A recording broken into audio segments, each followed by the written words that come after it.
Hello students, welcome to our YouTube channel Sameer study point. आज आम जाना आम ओडिशार समस्त राज्यपाल नाम 1936 मसीह वर्तमान पर्यंत अर्थात भारत स्वाधीन पूर्वर थिबा राज्यपाल मान नाम एवं भारत स्वाधीन पर आम ओडिशा रे क्यों क्यों राज्यपाल सब कार्य करिसेंती सेमानकर तालिका आमे जानिबा। तो प्रथमे देखंतु प्रथम राज्यपाल हेले सार जॉन ऑस्टिन हॉबार्ड। तांकर जन्म होइतिला 1878 मसीहा एवं मृत्यु 1968 मसीहा। तांकर कार्यकाल देखिबा एठी 1 अप्रैल 1936 रु 11 अगस्त 1938 पर्यंत से ओडिसार राज्यपाल भाବରେ दायित्व तुलेइछंती। तो सर्वमोट तांकर कार्यकाल हेगला 2 वर्ष 132 दिन। एटा स्क्रीनशॉट मध्ये आपण समस्त नै परिबे। नेक्स्ट देखिबा 2 नंबर राज्यपाल ले जॉर्ज टाउनसेंड बोग। तांकर जन्म देखिबा एठी तांकर जन्म हैला 1884 मसीहा एवं मृत्यु हैला 1969 मसीहा। तांकर कार्य देखिबा एठी 11 अगस्त 1938 रे कार्य रे जोग देथिले एवं 7 डिसेंबर 1938 रे अवसर ग्रहण करिथिले। तो सर्वमोट से ओडिसा राज्यपाल भाबरे दायित्व तुलेइछंती 118 दिन। तापर देखिबा तृतीय नंबर राज्यपाल आसले सार जॉन ऑस्टिन हॉबार्ड। पुणी थरे आसले से ताकर जन्म तमे जानिथिले फेर भी कहि दोछि 1878 रे जन्म एवं मृत्यु 1968। ताकर एथिरे कार्य कले से 8 डिसेंबर 1938 रु 31 मार्च 1941 पर्यंत एवं सर्वमोट कार्यकाल देखिबा समरे 2 वर्ष 113 दिन करिथिले। आ वर्तमान रो मिसिकी समुदाय ताकर 4 वर्ष 245 दिन से ओडिसा रो गवर्नर भाबरे दायित्व तुलेछि। परवर्ती गवर्नर बा राज्यपाल देखिबा 4 नंबर सार हाउथरन लुइस। तांकर जन्म देखिबा 1888 मसीहा रे जन्म एवं 1970 मसीहा रे तांकर मृत्यु होइतिला। से कार्य रे जोग देथिले 1 अप्रैल 1941 रे गवर्नर भाबरे कार्य करिथिले एवं 31 मार्च 40 रे ओडिसा रो गवर्नर भाबे से पदच्युत हेतिले। तांकर कार्यकाल देखिबा ताले 4 वर्ष 364 दिन से ओडिसा रो राज्यपाल भाबरे दायित्व तुलेइछंती। परवर्ती राज्यपाल हेले 5 नंबर चंदुलाल माधवलाल त्रिवेदी। तांकर जन्म एवं मृत्यु देखिबा जन्म हैला 1893 मसीहा मृत्यु 1980 मसीहा एवं से जोग देथिले 1 अप्रैल 1946 रे एवं अवसर ग्रहण करथिले 14 अगस्त 1947 रे एवं तांकर कार्यकाल हैला 1 वर्ष 135 दिन। तो 1 नंबर रु 5 नंबर पर्यंत जेते भी राज्यपाल देखिले एटा हैला भारत स्वाधीन पूर्वरु ओडिसार राज्यपाल। वर्तमान देखिबा जेतिले भारत स्वाधीन हैला परे ओडिसा राज्यपाल गुडीकर नाम वर्तमान हमें देखिबा। तो देखंतु सेतिरे आसुंती कैलाशनाथ काटजू। एटा स्वाधीन भारतर प्रथम ओडिसा राज्यपाल हला। तापरे देखिबा तांकर जन्म हैला 1887 मसीहा एवं मृत्यु हैला 1948 मसीहा। तांकर कार्य देखिबा 15 अगस्त 1947 रु 20 जून 1948 पर्यंत ओडिसार राज्यपाल भाबरे से दायित्व तुलेछंती एवं सर्वमोट कार्यकाल तांकर हैला 310 दिन। परवर्ती राज्यपाल देखिबा आसिफ अली हला। आसिफ अली रो जन्म हैला 1888 मसीहा एवं मृत्यु हैला 1953 मसीहा एवं तांकर कार्यकाल रे जोग देथिले से 21 जून 1948 एवं अवसर नेथिले 5 मई 1951 मसीहा रे। तो से राज्यपाल भाबरे सर्वमोट कार्य करिसंती 2 वर्ष 318 दिन। परवर्ती राज्यपाल देखिबा वीपी मेनन। तांकर जन्म हेतिला एठी 1893 मसीहा रे एवं मृत्यु हैला 1965 मसीहा रे। से कार्य रे जोग देथिले 6 मई 1951 मसीहा रे एवं अवसर नेथिले 17 जुलाई 1951 मसीहा रे। तो सर्वमोट तांकर कार्यकाल देखिनबा एठी मात्र 72 दिन पई से ओडिसा रो राज्यपाल भाबरे दायित्व तुलाइछंती। परवर्ती राज्यपाल देखिबा आसिफ अली हला। तांकर जन्म हेतिला 1888 मसीहा रे एवं मृत्यु हैला 1953 मसीहा रे।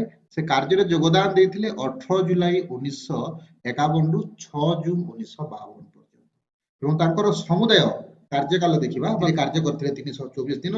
तो समुदाय मिसिकी तांकर हे गला 3 वर्ष 277 दिन। क्लियर। नेक्स्ट राज्यपाल देखिबा ओडिसा रो फाजल अली हला। परवर्ती राज्यपाल हला एवं तांकर जन्म होइथिला 1886 ମସିହା ଏବଂ ମୃତ୍ୟୁ ହେଇଥିଲା 1959 ମସିହାରେ। ତାଙ୍କର କାର୍ଯ୍ୟରେ ଯୋଗ ଦେଇଥିଲେ 7 ଜୁନ 1952ରେ ଏବଂ ଅବସର ଗ୍ରହଣ କରିଥିଲେ 9 ଫେବୃଆରୀ 1954 ମସିହାରେ। ତାଙ୍କର କାର୍ଯ୍ୟକାଳ ହେଲା 1 ବର୍ଷ 247 ଦିନ। ନମ୍ବର ମଧ୍ୟ ଆସୁଛି 1 ନମ୍ବର 2 ନମ୍ବର 3 ନମ୍ବର ହିସାବରେ ଆସୁଛି, ଆପଣ ସିରିଆଲ ନମ୍ବର ହିସାବରେ ଦେଖିନେବେ। ପରବର୍ତ୍ତୀ ରାଜ୍ୟପାଳ ହେଲେ 11 ନମ୍ବର PS କୁମାର ସ୍ୱାମୀ ରାଜା। ତାଙ୍କର ଜନ୍ମ ହେଲା 1898 ମସିହା ଏବଂ ମୃତ୍ୟୁ ହେଲା 1957 ମସିହା। ସେ ରାଜ୍ୟପାଳ ଦାୟିତ୍ୱ ତୁଲାଇଥିଲେ 11 ଫେବୃଆରୀ 1954 ରୁ 11 ସେପ୍ଟେମ୍ବର 1956 ପର୍ଯ୍ୟନ୍ତ ଏବଂ ତାଙ୍କର କାର୍ଯ୍ୟକାଳ ହେଲା 2 ବର୍ଷ 214 ଦିନ। PS କୁମାର ସ୍ୱାମୀ ରାଜାଙ୍କର ହେଲା। ପରବର୍ତ୍ତୀ ଓଡ଼ିଶାର ରାଜ୍ୟପାଳ ହେଲେ ଭୀମସେନ ସାଚଲ। ତାଙ୍କର ଜନ୍ମ ହେଲା 1894 ମସିହା ଏବଂ ମୃତ୍ୟୁ ହେଲା 1978 ମସିହା। ତାଙ୍କର କାର୍ଯ୍ୟକାଳ ଦେଖିବା ଏଇଠି 12 ସେପ୍ଟେମ୍ବର 1956 ରୁ 31 ଜୁଲାଇ 1957 ପର୍ଯ୍ୟନ୍ତ ଓଡ଼ିଶାର ରାଜ୍ୟପାଳ ଭାବରେ ଦାୟିତ୍ୱ ତୁଲେଇଛନ୍ତି ଏବଂ ତାଙ୍କର କାର୍ଯ୍ୟକାଳ ହେଲା 322 ଦିନ ହେଲା। 322 ଦିନ ସେ ଓଡ଼ିଶାର ରାଜ୍ୟପାଳ ଭାବରେ ଦାୟିତ୍ୱ ତୁଲେଇଛନ୍ତି। ପରବର୍ତ୍ତୀ ରାଜ୍ୟପାଳ ଦେଖିବା ଯଶନ୍ତ ନାରାୟଣ। ତାଙ୍କର ଜନ୍ମ ହେଲା 1897 ମସିହା ଏବଂ ମୃତ୍ୟୁ ହେଲା 1973 ମସିହା। ତାଙ୍କର କାର୍ଯ୍ୟକାଳ ଦେଖିବା ଏଠି 31 ଜୁଲାଇ 1957 ରୁ 15 ସେପ୍ଟେମ୍ବର 1962 ପର୍ଯ୍ୟନ୍ତ। ତାଙ୍କର କାର୍ଯ୍ୟକାଳ ହେଲା 5 ବର୍ଷ 46 ଦିନ ସେ ଓଡ଼ିଶାର ରାଜ୍ୟପାଳ ଭାବରେ ଦାୟିତ୍ୱ ତୁଲେଇଛନ୍ତି। ପରବର୍ତ୍ତୀ ରାଜ୍ୟପାଳ ଦେଖିବା ଅଯୋଧ୍ୟାନାଥ ଖୋସଲା 14 ନମ୍ବର। ତାଙ୍କର ଜନ୍ମ ହେଲା 1892 ମସିହା ଏବଂ ମୃତ୍ୟୁ ହେଲା 1984 ମସିହା। ତାଙ୍କର କାର୍ଯ୍ୟ ଦେଖିବା ଏଠି 16 ସେପ୍ଟେମ୍ବର 1962 ମସିହାରେ ରାଜ୍ୟପାଳ ଭାବରେ ସେ ଦାୟିତ୍ୱ ନେଇଥିଲେ ଏବଂ 5 ଅଗଷ୍ଟ 1966 ମସିହାରେ ରାଜ୍ୟପାଳରୁ ଅବସର ଗ୍ରହଣ କରିଥିଲେ ଏବଂ ସର୍ବମୋଟ ତାଙ୍କର କାର୍ଯ୍ୟକାଳ ଦେଖିବା ତାହେଲେ 3 ବର୍ଷ 323 ଦିନ ପାଇଁ ଓଡ଼ିଶାର ରାଜ୍ୟପାଳ ଭାବରେ ସେ କାର୍ଯ୍ୟ କରିଛନ୍ତି।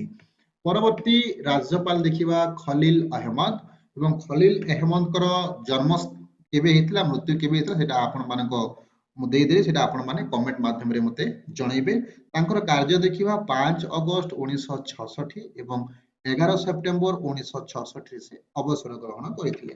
ମାତ୍ର 37 ଦିନ ପାଇଁ ସେ କାର୍ଯ୍ୟ କରିଥିଲେ ବା 37 ଦିନ ପାଇଁ ଓଡ଼ିଶାର ରାଜ୍ୟପାଳ ଭାବରେ ସେ ନିଯୁକ୍ତି ହେଇଥିଲେ। ପରବର୍ତ୍ତୀ ରାଜ୍ୟପାଳ ଦେଖିବା ଅଯୋଧ୍ୟାନାଥ ଖୋସଲା ପୁଣି ଥରେ ଓଡ଼ିଶାର ରାଜ୍ୟପାଳ ହେଲେ। ତାଙ୍କର ଜନ୍ମ ମୃତ୍ୟୁ ଆମେ ଜାଣିଛେ, ଫେର ବି ଦେଖିନେବା। ତାଙ୍କର ଜନ୍ମ ହେଲା 1892 ମସିହା ଏବଂ ମୃତ୍ୟୁ ହେଲା 1984 ମସିହା। ଏଥିରେ ସେ କାର୍ଯ୍ୟରେ ଯୋଗ ଦେଲେ 12 ସେପ୍ଟେମ୍ବର 1966 ରୁ 30 ଜାନୁଆରୀ 1968 ପର୍ଯ୍ୟନ୍ତ ଏବଂ ଏଥିରେ ସେ କାର୍ଯ୍ୟ କଲେ 1 ବର୍ଷ 140 ଦିନ ଆଉ ପ୍ରିଭିୟସ୍ ରାଜ୍ୟପାଳ ଭାବରେ ଯେଉଁ ଦାୟିତ୍ୱ ତୁଲାଇଥିଲେ ସେଟା ମିଶିକି ସମୁଦାୟ 5 ବର୍ଷ 98 ଦିନ ସେ ଓଡ଼ିଶାର ରାଜ୍ୟପାଳ ଭାବରେ କାର୍ଯ୍ୟ କରିଛନ୍ତି ଅଯୋଧ୍ୟାନାଥ ଖୋସଲା। ପରବର୍ତ୍ତୀ ରାଜ୍ୟପାଳ ଦେଖିବା ସାଉକୁଟୁଲା ଅନସାରୀ। ତାଙ୍କର ଜନ୍ମ ଦେଖିବା ଏଠି 1908 ମସିହାରେ ତାଙ୍କର ଜନ୍ମ ହେଇଥିଲା ଏବଂ ମୃତ୍ୟୁ ହେଲା 1972 ମସିହାରେ। ସେ କାର୍ଯ୍ୟ କରିଥିଲେ 31 ଜାନୁଆରୀ 1968 ରୁ 20 ସେପ୍ଟେମ୍ବର 1971 ପର୍ଯ୍ୟନ୍ତ ଏବଂ ତାଙ୍କର କାର୍ଯ୍ୟକାଳ ହେଲା 3 ବର୍ଷ 232 ଦିନ। ପରବର୍ତ୍ତୀ ରାଜ୍ୟପାଳ ଦେଖିବା 18 ନମ୍ବର ସର୍ଦ୍ଦାର ଯୋଗେନ୍ଦ୍ର ସିଂ। ତାଙ୍କର ଜନ୍ମ ଦେଖିବା ଏଠି 1903 ମସିହାରେ ଜନ୍ମ ଏବଂ ମୃତ୍ୟୁ ହେଇଥିଲା 1979 ମସିହାରେ। ତାଙ୍କର କାର୍ଯ୍ୟ ହେଇଥିଲା 20 ସେପ୍ଟେମ୍ବର 1971 ରୁ 30 ଜୁନ 1972 ପର୍ଯ୍ୟନ୍ତ ସେ ଓଡ଼ିଶାର ରାଜ୍ୟପାଳ ଭାବରେ ଦାୟିତ୍ୱ ତୁଲାଇଛନ୍ତି ଏବଂ ସର୍ବମୋଟ ରାଜ୍ୟପାଳ ଭାବରେ ସେ ଦାୟିତ୍ୱ ତୁଲାଇଛନ୍ତି 284 ଦିନ। ପରବର୍ତ୍ତୀ ରାଜ୍ୟପାଳ ଦେଖିବା 19 ନମ୍ବର ଗତିକୃଷ୍ଣ ମିଶ୍ର। ତାଙ୍କର ଜନ୍ମ ହେଇଥିଲା 1911 ମସିହାରେ ଏବଂ ମୃତ୍ୟୁ ହେଲା 2009 ମସିହାରେ। ତାଙ୍କର କାର୍ଯ୍ୟକାଳ ଏଠି ଦେଖିବା 1 ଜୁଲାଇ 1972 ସେ ନିଯୁକ୍ତି ପାଇଥିଲେ ଏବଂ 8 ନଭେମ୍ବର 1972 ସେ ଅବସର ଗ୍ରହଣ କରିଥିଲେ ଓଡ଼ିଶାର ରାଜ୍ୟପାଳ ପଦବୀରୁ। ତାଙ୍କର କାର୍ଯ୍ୟକାଳ ଦେଖିବା 130 ଦିନ ପାଇଁ ସେ ଓଡ଼ିଶାର ରାଜ୍ୟପାଳ ଭାବରେ ଦାୟିତ୍ୱ ତୁଲେଇଛନ୍ତି। ପରବର୍ତ୍ତୀ ରାଜ୍ୟପାଳ ଦେଖିବା ବାସପ୍ପା ଦାନପ୍ପା ଜର୍ତ୍ତି। ତାଙ୍କର ଜନ୍ମ ଦେଖିବା 1912 ମସିହା ଏବଂ ମୃତ୍ୟୁ 2002 ମସିହାରେ ଏବଂ ସେ ରାଜ୍ୟପାଳ ଭାବରେ କାର୍ଯ୍ୟ କରିଛନ୍ତି 8 ନଭେମ୍ବର 1972 ରୁ 20 ଅଗଷ୍ଟ 1974 ପର୍ଯ୍ୟନ୍ତ। ସର୍ବମୋଟ କାର୍ଯ୍ୟକାଳ ତାଙ୍କର ହେଲା 1 ବର୍ଷ 285 ଦିନ। ପରବର୍ତ୍ତୀ ରାଜ୍ୟପାଳ ହେଲେ 21 ନମ୍ବର ଗତିକୃଷ୍ଣ ମିଶ୍ର ପୁଣି ଥରେ ଓଡ଼ିଶାର ରାଜ୍ୟପାଳ ହେଲେ। ତାଙ୍କର ଜନ୍ମ ଆମେ ଜାଣିଛେ फिर भी जानिनवा 1911 मसीहारे तांकर जन्म एवं मृत्यु 2009 मसीहारे एथिरे से कार्य योगदान देले 21 अगस्त 1974 रु 25 अक्टोबर 1974 पर्यंत एथिरे से सर्वमोट कार्य करिसंती 65 दिन। तापर देखिबा परवर्ती राज्यपाल ओडिशार हेले अकबर अली खान तांकर जन्म हैला 1859 मसीहा एवं मृत्यु हैला 1994 मसीहा।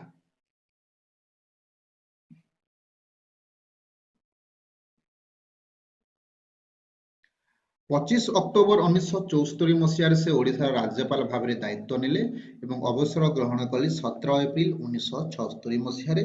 ସର୍ବମୋଟ ସେ କାର୍ଯ୍ୟ କଲେ 1 ବର୍ଷ 175 ଦିନ।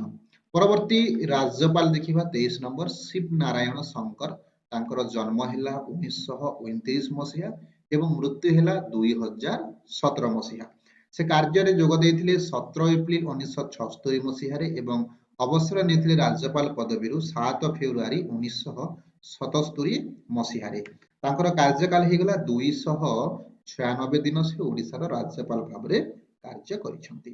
ପରବର୍ତ୍ତୀ ରାଜ୍ୟପାଳ ଦେଖିବା 24 ନମ୍ବର ହରିଚରଣ ସିଂ ହେଲା ତାଙ୍କର ଜନ୍ମ ହେଲା 1922 ମସିହାରେ ମୃତ୍ୟୁ 2009 ମସିହାରେ। ସେ ରାଜ୍ୟପାଳ ଭାବରେ ନିଯୁକ୍ତି ପାଇଲେ 7 ଫେବୃଆରୀ 1977 ରୁ ଅବସର ଗ୍ରହଣ କଲେ 22 ସେପ୍ଟେମ୍ବର 1977 ପର୍ଯ୍ୟନ୍ତ ଏବଂ କାର୍ଯ୍ୟକାଳ ମାତ୍ର 227 ଦିନ ପାଇଁ ସେ ଓଡ଼ିଶାର ରାଜ୍ୟପାଳ ଭାବରେ ଦାୟିତ୍ୱ ତୁଲେଇଛନ୍ତି ହରିଚରଣ ସିଂହ। ପରବର୍ତ୍ତୀ ରାଜ୍ୟପାଳ ହେଲେ ଭଗବତ ଦୟାଲ ଶର୍ମା ଏବଂ ତାଙ୍କର ଜନ୍ମ ହେଲା 1918 ମସିହାରେ ଏବଂ ମୃତ୍ୟୁ ହେଲା 1993 ମସିହାରେ। ସେ କାର୍ଯ୍ୟକାର କରିଛନ୍ତି ରାଜ୍ୟପାଳ ଭାବରେ 23 ସେପ୍ଟେମ୍ବର 1977 ରୁ 30 ଏପ୍ରିଲ 1980 ପର୍ଯ୍ୟନ୍ତ। ତ ସର୍ବମୋଟ ସେ କାର୍ଯ୍ୟ କରିଛନ୍ତି 2 ବର୍ଷ 220 ଦିନ। ପରବର୍ତ୍ତୀ ରାଜ୍ୟପାଳ ଦେଖିବା ଓଡ଼ିଶାର ଚେପୁଡିରା ମୁଥାନା ପୁନାଚା ହେଲେ ପରବର୍ତ୍ତୀ ରାଜ୍ୟପାଳ ଓଡ଼ିଶାର ତାଙ୍କର ଜନ୍ମ ହେଲା 1910 ଏବଂ ମୃତ୍ୟୁ ହେଲା 1990 ମସିହାରେ। ସେ କାର୍ଯ୍ୟ କରିଛନ୍ତି 30 ଏପ୍ରିଲ 1980 ରୁ 30 ସେପ୍ଟେମ୍ବର 1980 ପର୍ଯ୍ୟନ୍ତ। କାର୍ଯ୍ୟକାଳ ହେଲା 153 ଦିନ ସେ ଓଡ଼ିଶାର ରାଜ୍ୟପାଳ ଭାବରେ ସେ କାର୍ଯ୍ୟ କରିଛନ୍ତି। ପରବର୍ତ୍ତୀ ରାଜ୍ୟପାଳ ହେଲେ ସୁକାନ୍ତ କିଶୋର ରାୟ ତାଙ୍କର ଜନ୍ମ ହେଲା 1918 ମସିହାରେ ଏବଂ ମୃତ୍ୟୁ 2002 ମସିହାରେ। ଆଉ ସେ କାର୍ଯ୍ୟ କରିଛନ୍ତି 1 ଅକ୍ଟୋବର 1980 ରୁ 3 ନଭେମ୍ବର 1980 ପର୍ଯ୍ୟନ୍ତ। ତାଙ୍କର କାର୍ଯ୍ୟକାଳ ଦେଖିବା ମାତ୍ର 33 ଦିନ ପାଇଁ ସେ ଓଡ଼ିଶାର ରାଜ୍ୟପାଳ ଭାବରେ ନିଯୁକ୍ତି ପାଇ ଓଡ଼ିଶାର ରାଜ୍ୟପାଳ ଦାୟିତ୍ୱ ମଧ୍ୟ ତୁଲାଇଛନ୍ତି।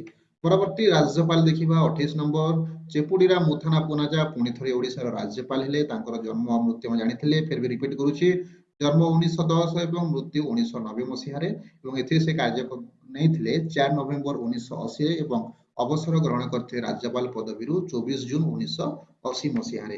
ହେଲା ତାଙ୍କର କାର୍ଯ୍ୟକାଳ ଏଥିରେ ହେଲା 1 ବର୍ଷ 232 ଦିନ। ପରବର୍ତ୍ତୀ ରାଜ୍ୟପାଳ ଦେଖିବା ରଙ୍ଗାନାଥ ମିଶ୍ର ପରବର୍ତ୍ତୀ ଓଡ଼ିଶାର ରାଜ୍ୟପାଳ ତାଙ୍କର ଜନ୍ମ ହେଲା 1926 ରେ ଏବଂ ମୃତ୍ୟୁ ହେଲା 2012 ମସିହାରେ। ସେ ଓଡ଼ିଶାର ରାଜ୍ୟପାଳ ଭାବରେ ଦାୟିତ୍ୱ ନେଇଥିଲେ 25 ଜୁନ 1982 ରୁ 31 ଅଗଷ୍ଟ 1982 ପର୍ଯ୍ୟନ୍ତ ଏବଂ ଏଥିରେ ସେ କାର୍ଯ୍ୟକାଳ ହେଲା ତାଙ୍କର ମାତ୍ର 67 ଦିନ। ପରବର୍ତ୍ତୀ ଓଡ଼ିଶାର ରାଜ୍ୟପାଳ ହେଲେ 30 ନମ୍ବର ଚେପୁଡିରା ମୁଥାନା ପୁନାଜା ପୁଣି ଥରେ ଓଡ଼ିଶାର ରାଜ୍ୟପାଳ ହେଲେ। ତାଙ୍କର ଜନ୍ମ ଆମେ ସମସ୍ତେ ଜାଣିଛେ ଡିସପ୍ଲେରେ ଶୋ ହେଉଛି ହେଲା ବାରମ୍ବାର କହୁନି। ତାଙ୍କର ଏଥିରେ ସେ କାର୍ଯ୍ୟରେ ସେ ଏଥିରେ ଦାୟିତ୍ୱ ଗ୍ରହଣ କଲେ 1 ସେପ୍ଟେମ୍ବର 1982 ରୁ 17 ଅଗଷ୍ଟ 1983 ପର୍ଯ୍ୟନ୍ତ ଏବଂ ଏଥିରେ ତାଙ୍କର କାର୍ଯ୍ୟକାଳ ହେଲା 3 ବର୍ଷ 5 ଦିନ ହେଲା 3 ବର୍ଷ 5 ଦିନ ସେ ଟୋଟାଲ ଏଥିରେ କାର୍ଯ୍ୟକାରୀ କରିଛନ୍ତି। ପରବର୍ତ୍ତୀ ରାଜ୍ୟପାଳ ଦେଖିବା 31 ନମ୍ବର ବିଶ୍ୱମ୍ବର ନାଥ ପାଣ୍ଡେ ତାଙ୍କର ଜନ୍ମ ହେଲା 1906 ମସିହାରେ ଏବଂ ମୃତ୍ୟୁ ହେଲା 1998 ମସିହାରେ। ସେ ଏଥିରେ କାର୍ଯ୍ୟକାଳ କରିଛନ୍ତି ଦେଖିନେବା 17 ଅଗଷ୍ଟ 1983 ରୁ 20 ନଭେମ୍ବର 1988 ପର୍ଯ୍ୟନ୍ତ। ସର୍ବମୋଟ ତାଙ୍କର କାର୍ଯ୍ୟକାଳ 5 ବର୍ଷ 95 ଦିନ।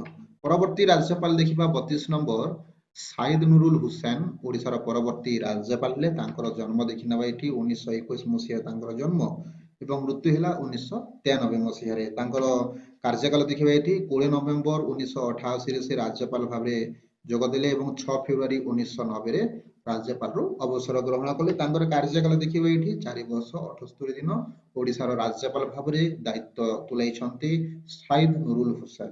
ପରବର୍ତ୍ତୀ ରାଜ୍ୟପାଳ ହେଲେ 33 ନମ୍ବର ଯଜ୍ଞଦତ୍ତ ଶର୍ମା ତାଙ୍କର ଜନ୍ମ ହେଲା 1922 ଏବଂ ମୃତ୍ୟୁ 1996 ମସିହାରେ। ସେ କାର୍ଯ୍ୟ କରିଛନ୍ତି 7 ଫେବୃଆରୀ 1990 ରୁ 1 ଫେବୃଆରୀ 1993 ପର୍ଯ୍ୟନ୍ତ ଓଡ଼ିଶାର ରାଜ୍ୟପାଳ ଭାବରେ ଦାୟିତ୍ୱ ତୁଲାଇଛନ୍ତି ଏବଂ ସର୍ବମୋଟ 2 ବର୍ଷ 360 ଦିନ ଓଡ଼ିଶାର ରାଜ୍ୟପାଳ ଭାବରେ ସେ କାର୍ଯ୍ୟ ତୁଲାଇଛନ୍ତି।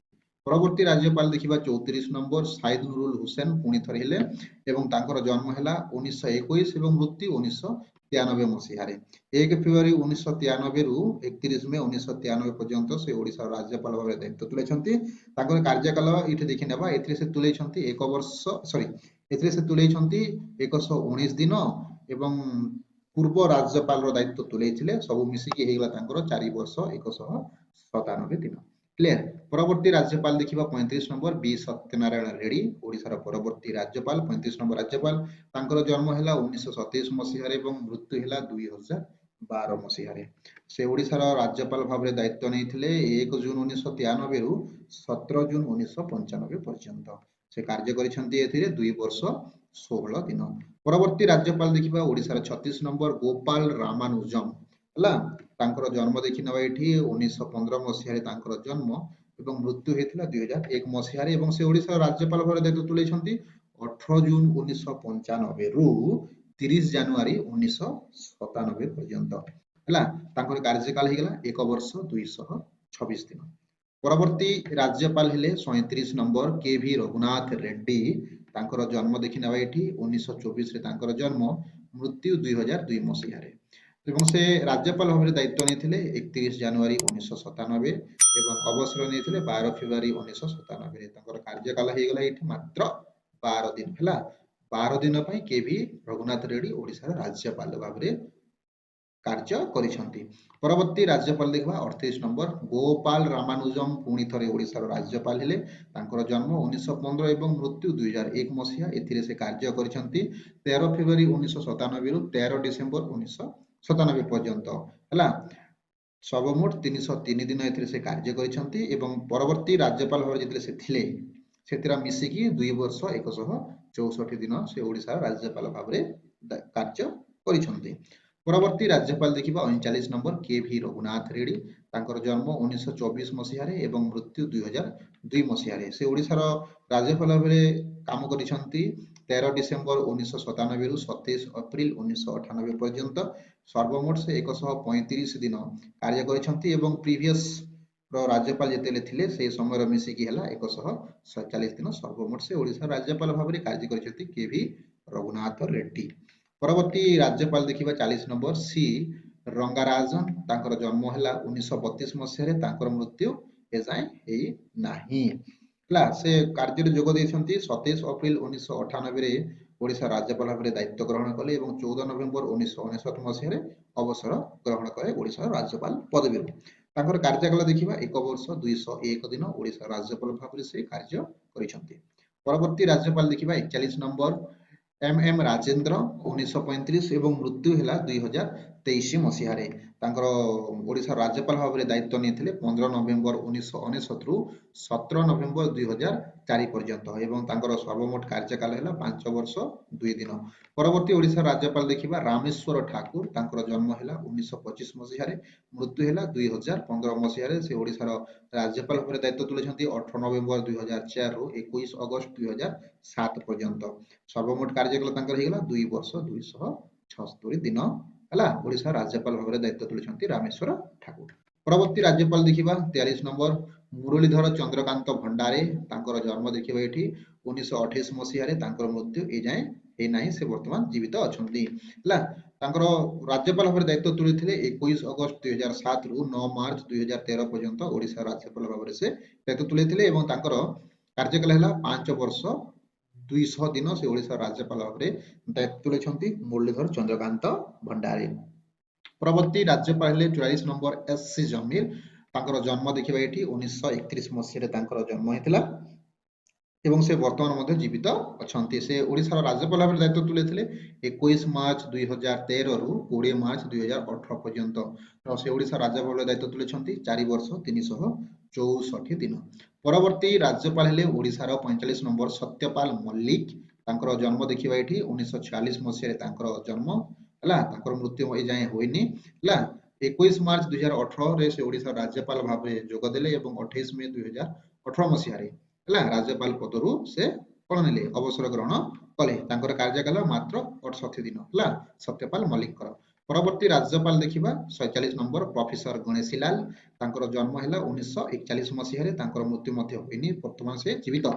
ତାଙ୍କର କାର୍ଯ୍ୟକାଳ ଯଦି ଦେଖିବା ବୋଲେ 35 ମେ 2018 ରେ ସେ ଓଡ଼ିଶା ରାଜ୍ୟପାଳ ଭାବରେ ଯୋଗ ଦେଲେ ଏବଂ 30 ଅକ୍ଟୋବର 2023 ମସିହାରେ ଅବସର ଗ୍ରହଣ କଲେ ହେଲା। ତାଙ୍କର କାର୍ଯ୍ୟକାଳ ଦେଖିବା 5 ବର୍ଷ 115 ଦିନ ସେ ଓଡ଼ିଶାର ରାଜ୍ୟପାଳ ଭାବରେ ଦାୟିତ୍ୱ ତୁଲେଇଛନ୍ତି କିଏ ପ୍ରଫେସର ଗଣେଶୀ ଲାଲ। ପରବର୍ତ୍ତୀ ରାଜ୍ୟପାଳ ଦେଖିବା 47 ନମ୍ବର ବର୍ତ୍ତମାନର ଯିଏ ରାଜ୍ୟପାଳ ଅଛନ୍ତି ରଘୁବର ଦାସ ହେଲା ବର୍ତ୍ତମାନ ରାଜ୍ୟପାଳ ଏବଂ ଆମ ଓଡ଼ିଶାର 47 ନମ୍ବର ରାଜ୍ୟପାଳ ମଧ୍ୟ ହେଲା। ତାଙ୍କର ଜନ୍ମ ହେଲା 1955 ମସିହାରେ, ସେ ବର୍ତ୍ତମାନ ମଧ୍ୟ ଜୀବିତ ଅଛନ୍ତି ହେଲା। ସେ କାର୍ଯ୍ୟରେ ଯୋଗ ଦେଇଥିଲେ 31 ଅକ୍ଟୋବର 2023 ରୁ ବର୍ତ୍ତମାନ ପର୍ଯ୍ୟନ୍ତ ସେ ଓଡ଼ିଶାର ରାଜ୍ୟପାଳ ପଦବୀରେ ସେ କାର୍ଯ୍ୟ କରୁଛନ୍ତି ହେଲା। କାର୍ଯ୍ୟକାଳ କଣ୍ଟିନ୍ୟୁ ଅଛି, ଯେବେ ସରିବ ସେତେବେଳେ ଦେଖିବ ହେଲା। ତ ଏଇଟା ଥିଲା ପିଲେ ଆମ ଓଡ଼ିଶାର ସମସ୍ତ ରାଜ୍ୟପାଳ ମାନଙ୍କ ନାମ, ସେମାନଙ୍କର ଜନ୍ମ ମୃତ୍ୟୁ ଏବଂ ସେମାନଙ୍କର କାର୍ଯ୍ୟରେ ଯୋଗ ଦେବା ଏବଂ ଅବସର ଗ୍ରହଣ କରିବା ସହିତ ସେମାନଙ୍କର ସର୍ବମୋଟ କାର୍ଯ୍ୟକାଳ। ଯଦି ଭଲ ଲାଗିଲା ତାହେଲେ ନିଶ୍ଚୟ ଭାବେ ଆମ ଚ୍ୟାନେଲଟିକୁ ଲାଇକ୍ ସେୟାର ଏବଂ ସବସ୍କ୍ରାଇବ କରନ୍ତୁ। ସେ ପର୍ଯ୍ୟନ୍ତ ରହୁଛି, ଥ୍ୟାଙ୍କ ୟୁ, ଜୟ ଜଗନ୍ନାଥ।